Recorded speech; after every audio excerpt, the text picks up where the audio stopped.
The human mind is also called as alarka. Alarka means a mad dog roaming around aimlessly. Alarka means like a mad dog roaming around aimlessly in life. Our life also is like alarka. We have no goal, no purpose. We are just roaming around in our life. When we know the goal we want to reach in our life, intensity comes.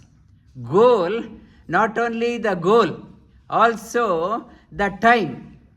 Suppose the class is at 7 o'clock and time is fixed, and goal where to come, Braeside I have to come. 7 o'clock I have to, when the time factor is there, intensity comes in our life. Intensity comes. When the time factor, everyone knows that our time is limited on this planet. But we are not, we forget about that one because a veil has been put in our Manomaya Kosha. Manomaya Kosha, because of that veil, we think we are here forever. Time we'll do some other time. Chalta hai, we will do.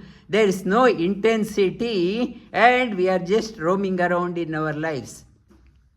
The discipline is required. Discipline means knowing the goal of your life and the time. The time is ticking. Then intensity comes. The purpose of Guru constantly reminding. You have to not to become alarka. Your destination and the time.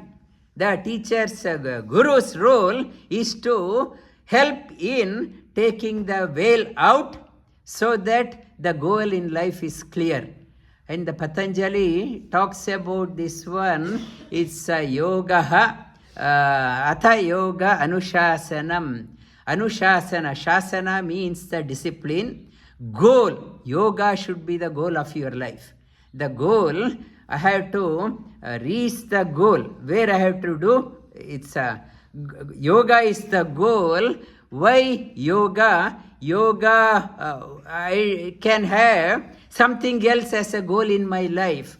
And Bhagavad Gita talks about what is yoga.